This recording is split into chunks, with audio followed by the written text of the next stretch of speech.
बिस्मिल्लाहिर्रहमानिर्रहीम। ये आपके सामने बाब अब्दुल्ला बिन अब्बास, चूँकि ताइफ शहर की मुनासबत हज़रत अब्दुल्ला बिन अब्बास रज़ी अल्लाह तआला अन्हु के साथ है कि एक तो इनका मज़ार पुरअनवार यहाँ पे है, दूसरा कुछ सहाबा भी यहाँ पे थे जिनका इंतकाल यहीं पे हुआ और उनको इसी कब्रिस्तान में, ये जो दीवार आपको नज़र आ रही, इस जगह पे उन सहाबा को दफन किया गया। और इसी कब्रिस्तान से मुत्तसिल ये लाइब्रेरी है, बिल्कुल सामने वो बड़ी सी दीवार आपको चार दीवारी ऊपर बड़ी नज़र आ रही है, वो हाल कमरा है, लाइब्रेरी है।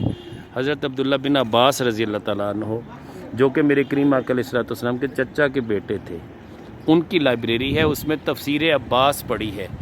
हज़रत अब्दुल्ला बिन अब्बास रज़ी अल्लाह तआला अन्हु ये वो थे जिनको मेरे करीम आका अलैहिस्सलाम ने फरमाया, इनके लिए दुआ की थी, अल्लाहुम्मा अल्लिमहुल किताब, ए अल्लाह इसे किताब का इल्म दे दे। तो अल्लाह ने इनको इतना इल्म दिया कि ये फिर मुफस्सिर कुरान बने। सबसे पहली जो तफसीर आपने लिखी वो आप ही की तफसीर है, तफसीर अब्दुल्ला बिन अब्बास, मशहूर किताब है, मुफस्सिर कुरान भी हैं। इनका मज़ार पुरअनवार इसी लाइब्रेरी के साथ मुत्तसिल है, यहीं पे आपका घर हुआ करता था, ताइफ में आप आबाद हुए थे।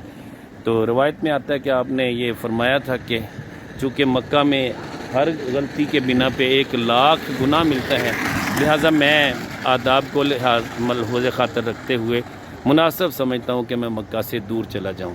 ये सामने आपको जो चार दीवारी नज़र आ रही, इसमें भी बाज़ रवायतों में कि सहाबा के घर थे, बाज़ कहते हैं कि यहाँ पे भी मकबरा है। तो ये ताइफ की वो वादी जहाँ पे हम हाज़िर हुए हैं, यह हज़रत अब्दुल्ला बिन अब्बास रज़ी अल्लाह तआला अन्हु के साथ मंसूब है।